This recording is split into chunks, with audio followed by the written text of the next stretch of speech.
The first day I started working at ZSL London Zoo, there's a lot of mixed emotions going on. Like, you were proud, you were scared, you were apprehensive. There was so many things going on.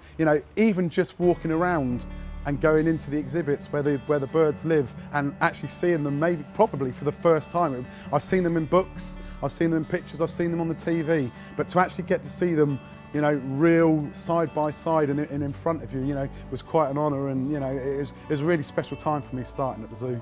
Fate is quite a good thing, it plays out in your life, and I was given some birds from a neighbour to look after, and I think that's what kind of sparked it all off. And my mum and dad allowed me to get more birds, and I was then allowed to get more birds, and I started getting books on birds as Christmas presents, as birthday presents, and I then just started to absorb all this information on birds. So it was really at a young age that I started looking after birds. And then when I left school, because I'd already started looking after birds at home, I'd had connections with other zoos and other jobs that were animal related and bird related. So I kind of knew I wanted to go into the animal profession, and I kind of knew I wanted to do birds. And I started my first job in a bird gardens, which was local to me, where I live down in Dorset. It's a nice warm feeling when every day I can come into the zoo and there are certain birds that, if I'm having a bad day, if I'm having a good day, I can go and tell them about it on my own without anybody else around me, and they come up to you and they interact with you. They do listen to you, and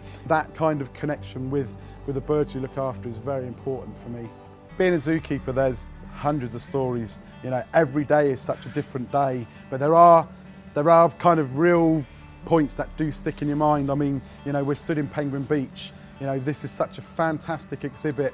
It's a fairly new exhibit at the zoo, and I kind of feel lucky that I was in the process, or I was in the whole development scheme of Penguin Beach right from the day one, when I sat down with my curator and we used the paper towel and drew a map of what we wanted Penguin Beach to look like, right up until the time of putting the first penguin in, filling the pond up with water, and the grand opening of Penguin Beach. I mean, for me, that's a really big, strong and vivid memory that's in my mind. My ultimate goal, I think, is almost the same as every zookeeper's ultimate goal. We kind of want to conserve or save a species in the wild. I want to be in a position where I can go out to the wild, I can be on the end of a phone when someone says to me, there's only so many of these birds left.